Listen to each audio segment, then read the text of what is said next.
자, 208쪽에 이제 조세정책이 나서 조세정책. 자, 조세란 것이 한자로 쓰면 이렇게 했죠. 조세. 조세. 이게 비합이니까 우리 갑오경장 이전에는 현물납부를 주로 세금을 했습니다. 벼를 수확해가지고 우리 임금님 수라상에 올린 게 있잖아요. 그 세금이래, 세금.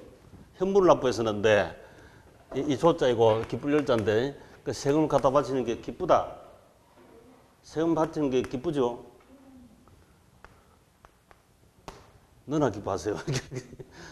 근데 우리 시험은 조세, 조자, 세금, 세자, 이렇게 조세 이렇게 시험 나오기도 하고 세금 이렇게도 시험 나온다. 요즘은 갑오경장 이후에는 돈을 냅니다. 금전납부 원칙, 갑오경장 이후에 세금 이렇게 돼 있어요. 세금. 자, 우측에 보면 조세의 기능, 부동산 자원 배분 기능 한다. 그 말이 무슨 말인가 하면 이제 투자로 돌리고 투기를 줄이세요 하는, 이래야 국토를 효율적 투자를 하게 돼 있죠. 자원 배분. 투기를 투자 쪽으로 자원 배분 넣어야 될까 이거. 투자는 경과세, 투기는 중과세 이렇게 떨어지. 그다음에 그 3번 소득 재분배.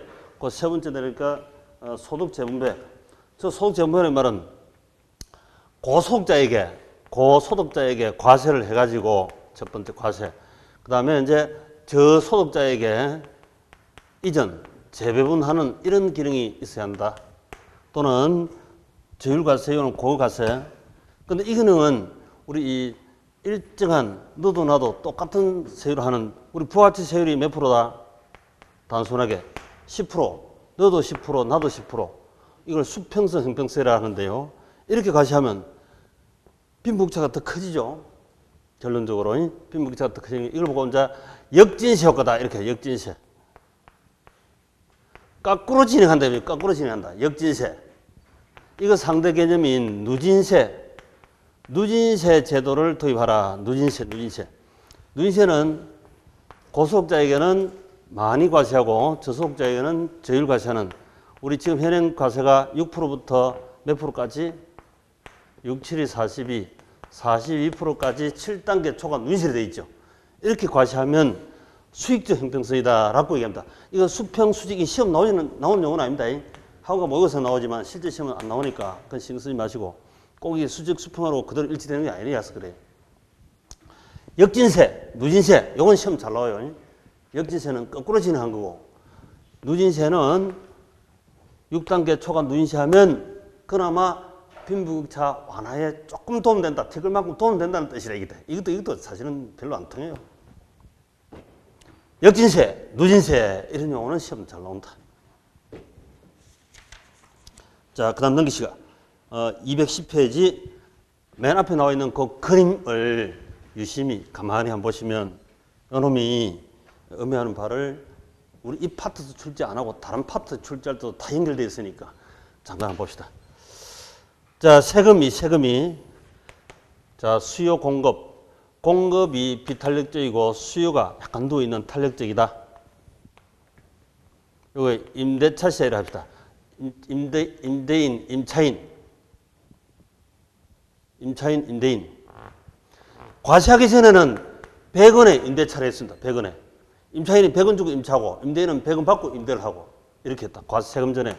근데 100원당 10원씩 세금 때린다. 텍스 10원. 자, 세금 때리면 세금은 비용이죠. 비용. 세금 비용이 부담되면 공급 비용, 공급 곡선이 위로 수평적 이동을 합니다. 그럼 요렇게 수평적 이동한다 이거지. 자, 이 세금이 무슨 종류에 따라서 달라지는데, 우리 뭐 세법 공부할 때 종가세, 종량세 이런 거 해보셨죠? 종가세는 가액에 따라서, 종량세는 양에 따라서 이런 거 있잖아요. 수평선이 우리 수라니까 그렇게 되기도 하고, 일정 세율로 하는 정률세도 있고 일정 금액을 하는 정액세도 있죠. 그것 따라 다 달라지는데 그 혼재되어 있는 세금도 있기 때문에 이 그래프로 일의적으로 그리지 못합니다. 그래서 그래프는 시험 안 나와요. 안 나오는데 해석을 하기 위해서 지금 제가 하는 겁니다. 앞에 있는 그림이 있지만, 자, 그러면 요게 이제 새로운 균형이라. 세금 터지고 나서, 세금 10원 터지고 나서 요게 이제 새로운 균형인데, 요게 이제 103원이라 103원. 임차인은 103원 주고 임차해야 되고 임대인은 103원에 임대해가지고 10원 빼가 세무서 내고 93원이 임대인 보증금이 들어갑니다. 그러면 임대인이 7원 70% 부담하고 임차인이 3원 30% 부담했잖아요. 이렇게 된다고. 그러면 이때는 지금 임대인이 비탄력적이고 임차인이 탄력적이면 임대인 부담이 크죠.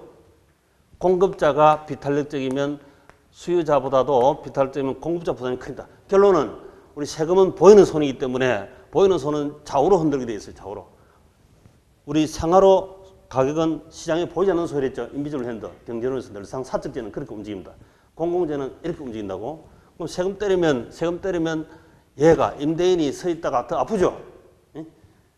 공급자 부담이 크다. 공급자 부담이 크다.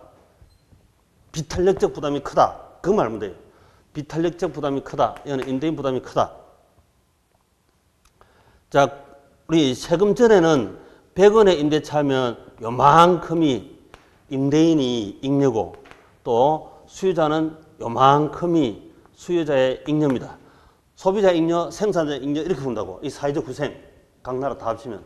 근데 세금 터지고 나니까 요건 날라가 버리고 요건 세무서에서 챙겨갖고 세무서에서 돈 가져갖고 그다음에 수요자 잉여, 공급자 잉여가 수요자 잉여도 요만큼 줄어버리고 공급자 잉여도 상당히 줄어버리죠.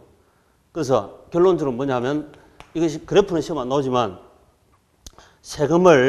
세금이라는 것은 정부가 이게 우리 시험 나올 때 정부가 세금을 때리면 사회적 후생 손실이 감소할 수 있다. 이게 맞는 말인데 반드시 감소한다 해도 틀리고 감소하지 않는다 해도 틀립니다.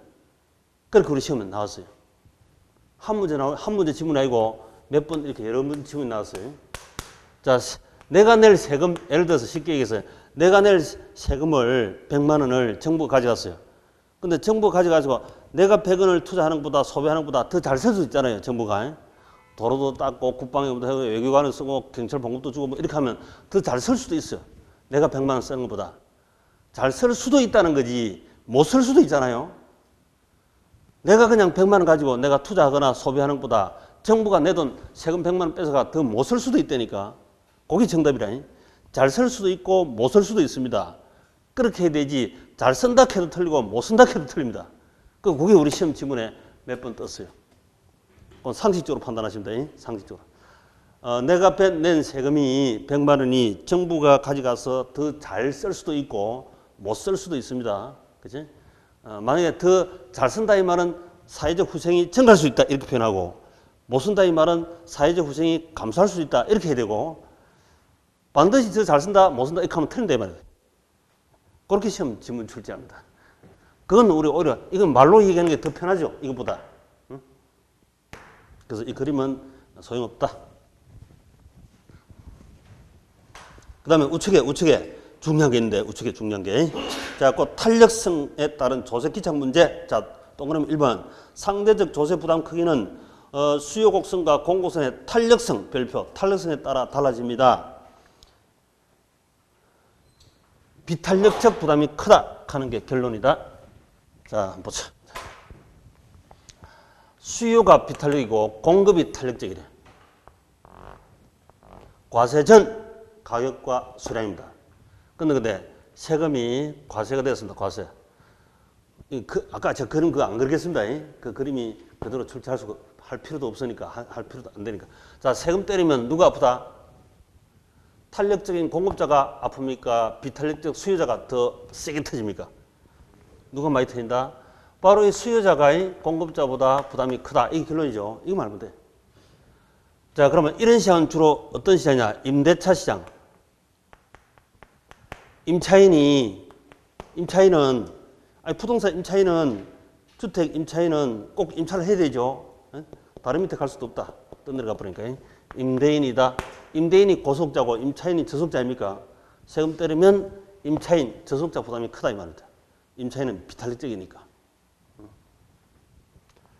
그 다음에 이제 중고주택 시장에서 저소득층이 매수자고 고소득자가 여러 채 중에서 파는 매도자입니다. 여기 세금 때리면 누가 부담이 크다?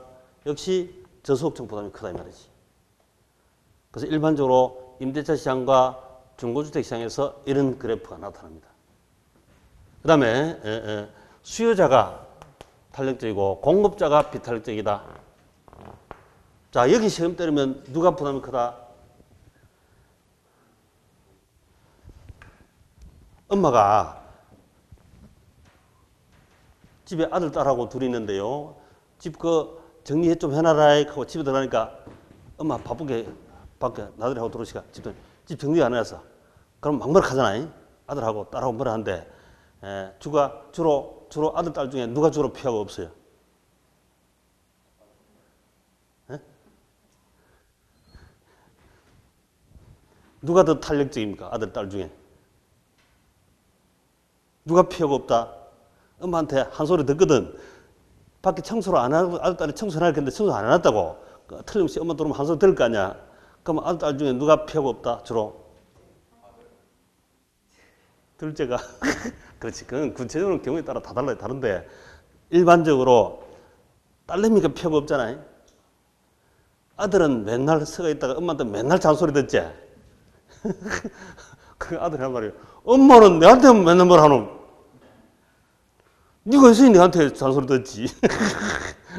비탄력적으로 도망 안 가고 서 있다가 맨날 듣는 기라. 딸내미는 민감하니까 탄력적이니까 피해버리고 없고. 그 잔소리 네가 대표로 듣고 네가 딸내미한테 얘기해. 그래서 비탄력적으로 있다가는 항상 이렇게 잔소리 듣는 겁니다. 터지는 거예요. 공급자가 이때는 당연히 공급자가 부담이 수요자보다 클 수밖에 없잖아요. 그죠? 비탄력적 부담이 크다. 그럼 이때 이런 시장은 주로 어떤 시장이냐면 이제 신규 새집세라. 새집은 고소득자가 사는 자고 아까 우리 상향역 할 때 고소득자는 새집 산다 했잖아요. 그 다음에 건설회사가 파는 사람이죠. 새집. 이 건설회사 부담이 크다니까. 그 다음에 이제 토지 시장이 이럴 수도 있고 저럴 수도 있습니다. 토지를 사고 파는 것은 둘 다 고소득자. 단순화시켜야 됩니다. 현실은 안 그렇지만 현실은 100% 그런 건 아닙니다.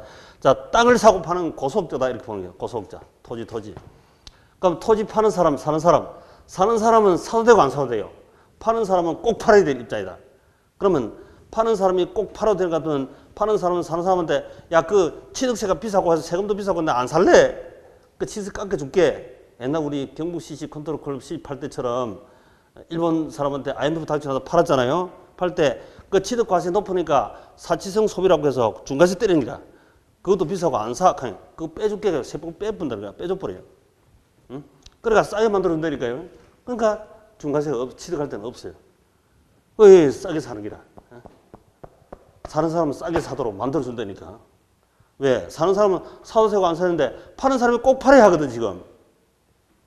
세금 부담이라든지 기타 부대비용 내가 부담할게. 사가. 이럴까 이거 아니? 그래서 공급자 부담이 크다. 이렇게. 그 다음에 토지시장에 이렇게 생겼다면 사는 사람이 꼭 사야 하고 파는 사람이 팔아도 안 팔아도 돼. 그러니까 알바기까지 탈락한다니까. 이럴 때는. 사는 사람은 꼭 사야 되는데 야, 나 양도세 비싸서 못 팔겠어. 양도세 내가 부담할게. 이게 우리 세법에도 시험 나왔지. 양도세를 양도자가 부담하지 않고 취득자가 부담한대요. 그러면 그 양도세도 양도가액에 포함되죠. 과세표준에. 우리 시험에 나왔지만 세법의 시험 나왔지만 그런 경우 많다니까. 그래서 사는 사람이 꼭 사야 되고 파는 사람은 팔아도 안 팔아도 되면 사는 사람 부담이 커진다. 세금뿐만 아니고 나머지. 응? 술을 사더라도 누가 사야 된다? 이때. 당연히 사는 사람이 술을 사겠지. 답답하니까. 밥을 사더라도. 저때는 파는 사람이 꼭 팔아야 되고 사는 사람이 사도 안 사는데 이때는 누가 밥을 산다? 파는 사람이 밥을 사는 거지. 술도 사고 그러지. 당연하지. 세금 부담도 내가 부담할게. 이렇게 되는 거예요. 그래서 토지시장이 이럴 수도 있고 저럴 수도 있습니다. 그럼 토지에도 세금 붙었죠. 새집 짓고 새집이 다시 세월 지나면 중고집으로 바뀌고 다시 임대차로 바뀌고. 그럼 결국에 세금이 눈뜨기처럼 자꾸 풀잖아요. 눈뜨기처럼 자꾸 풀어가지고 결국 부동산 조세는 저소득층이 부담한다. 이게 결론이 되니까. 그래서 부동산 조세는 주로 당장 우리 이 세법상 납세의무자, 세법상 형사상 납세는 고소득자 고소득이 돈 냅니다. 이렇게 늘상 세무서 갖다 내고 하지만 그게 증가되어서 결국 임차료 이 속에 다 세금 뭉치 돈이다 이 말이지. 실질 조세 부담. 학계로는 실질적 진짜 실질적 조세 부담자를 구하는 거고 학계로는 세법은 세법상 형식상 납세분자일 뿐입니다. 이렇게. 그래서 제가 전에 말씀드렸지 미국의 부동산 여왕이라는 분이 자기가 세법으로 세금 부담하기는 벅차니까 안 되니까 그분도 양심상 자기 재단 만들어서 기부로 한다. 기부로. 세법상으로서는 고소득자가 내고 싶어도 못 내. 거의. 근데 우리 한국은 고소득자가 가만히 있어도 자기가 부담하는 게 별로 없는데 탈세하려고 오만 조세 회피는 기본이고 탈세하려고 안달 박달이지. 그래서 사회적 문제가 크다 이런 얘기죠. 자, 다음 페이지. 이제 212페이지. 이제는 한쪽으로 왔네.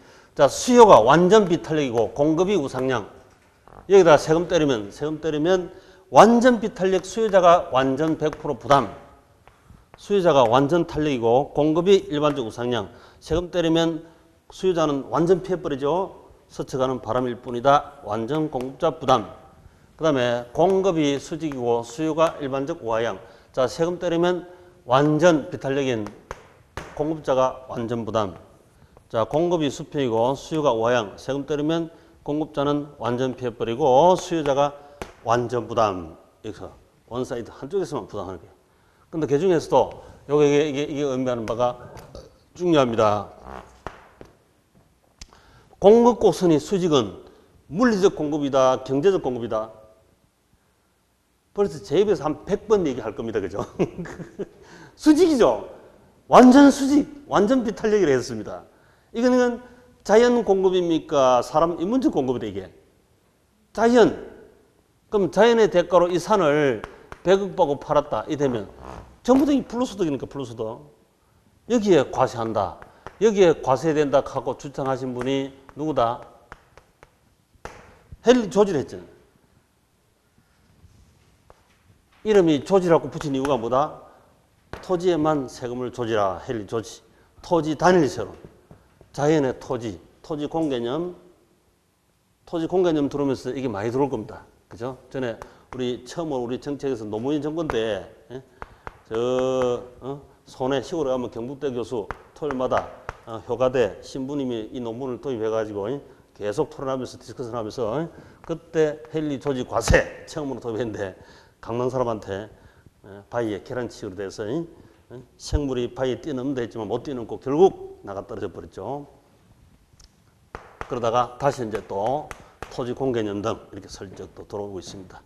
그래서 이게 불로소득에 과세한다. 그게 조세 정의상 합당하고 좋지. 틀림없이 좋은 건 맞는 말이지. 맞는 말인데 지나치게 하면 사유재산 침해당할 수도 있다 하고 논의가 항상 논의가 될 수 있다. 근데 땅에만 있는 게 아니라 사실은 불로소득이. 앞서 얘기했지만 우리 조수미 씨의 목소리가 천혜의 목소리잖아. 자연의 목소리. 그것도 불로소득이 많다니까. 김태희 양이 이쁘다 안 이쁘다? 엄청 이쁘죠? 내가 춤추면 남자들이 돌을 던지는데 김태희 양이 춤추면 돈을 막 던져요. 그것도 불로소득이 많다니까. 그런 우리 이 노동에도 자금에도 또 토지에도 불로소득 요소가 다 개입되어 있어요. 근데 대표로 토지다는 거지. 토지, 그지? 대표로. 자, 우측에 문제. 정부가 조세 부과하는 재산세를 상승시켰다. 학개론에서 재산세란 것은 우리 세법에서 재산세를 얘기하는 게 아닙니다. 재산에 관한 여러 가지 세금, 그러니까 몽땅 다 취득세, 보유세, 양도세 있죠. 전부 다를 얘기하는 말이에요. 내가 재산가 있음으로 해서 내는 세금 이 말이니까.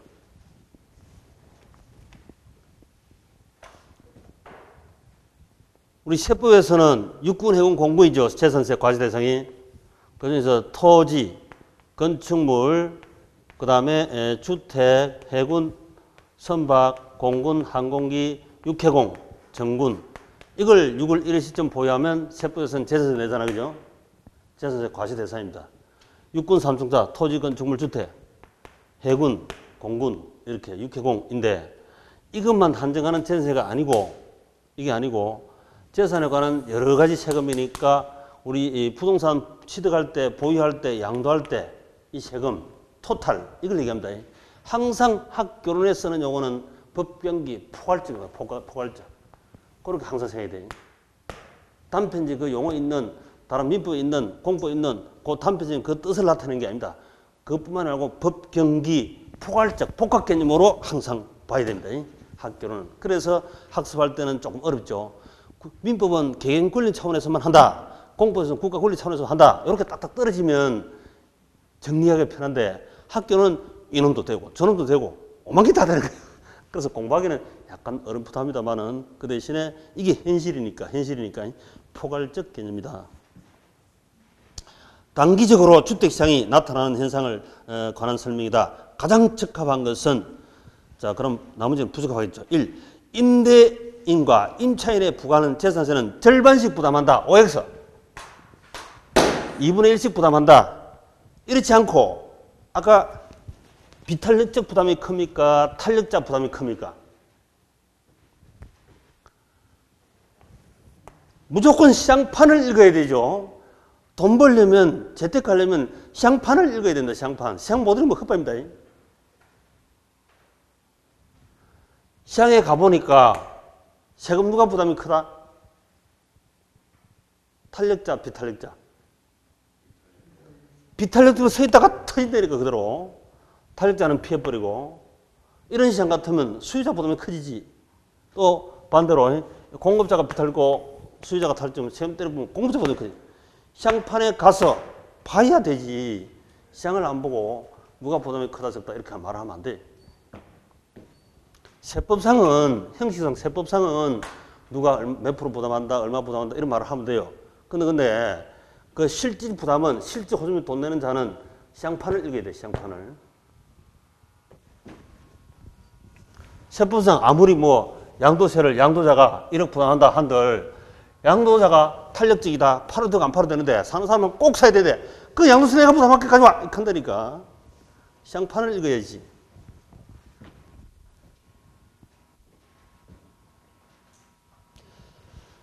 이번에 일식 부담할 수도 있겠지만 이거는 특정한 포인트만 될 뿐이지 현실적이 못하죠. 비탄력자 부담이 크다 하는 게 결론입니다. 그 다음에 2번 재산세 기착 문제는 수요의 탄력성과 공급의 탄력성의 상대적 크기에 따라 다르다. 이게 맞는 말이지. 탄력도에 따라서 탄력층은 피하고 비탄력적 부담이 크고 그 다음에 3번 주택 임대료 상승하고 공급량은 증가한다. 아니 세금 때리면 공급이 감소하지.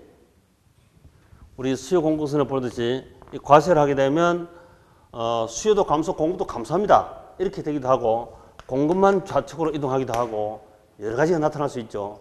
왜냐하면 종가세, 종량세, 기타 세율이 있기 때문에 그에 따라 다 달라집니다. 그래서 일의적으로 얘기할 수는 없어요. 일의적으로 할 수 있는 것은 수요든 공급이든 감소할 것이다 하는 흔적 이렇게 하면 이건 남겨도 되지만은 다 다릅니다. 그 다음에 4번 주택 가격을 일률적으로 같은 세율을 정하는 재산세는 누진세 효과가 있다는 거 역진세래. 역진세 그건 꼭 기억해 두시고요. 역진세는 잘 나간다 이 잘못 나간다 거꾸로 나간 거지 이게 잘못 나갔다 이 말이지. 누진세는 역진세의 반대. 빈부격차를 완화시키는 기능을 부분적으로 할 수 있고 이거는 빈부격차를 더 크게 해버립니다. 빈부격차를 더 크게 해버린다 이 말이지. 그래서 그 밑에 이제 주택에 대한 조세 영향과 정책적 고려 1. 신규 주택과 중구주택에 대한 조세 기착. 새집과 헌집이다. 새집은 아까 새집 시장에 했죠. 아까 중구주택 시장 했습니다. 그대로 하시면 돼요. 결론적으로 새집은 고소득자가 사는 사람이 탄력적이죠. 사도 되고 안 사도 돼요. 세금 피할 수 있고 중고주택 시장에서도 파는 사람이 중고주택 고소득자지. 팔아도 되고 안 팔아도 되고 여러 채 있는 중에 100채 중에서 팔아도 되고 안 팔아도 된다고. 그러면 탄력적이니까 피하죠. 그 결국에는 세금은 고소득자가 부담을 많이 한다 적게 한다. 고소득자는 항상 스마일이야. 스마일. 세금 때리려면 때리세요. 때리세요. 결국 실제 기속 기책자는 내가 아니니까. 이렇게 한다니까, 부동산은. 그래서 정부가 만약에 예를 들어서 강남의 소유주에게 진정 세금을 많이 물기 싶으면 이 조세 전략, 이게 가지고는 힘들어요. 다른 깊숙한 실질적 강남 사람 부담할 수 있는 그런 정책을 마련해야 되지. 이런 외관상 이런 가지고는 어림도 없어.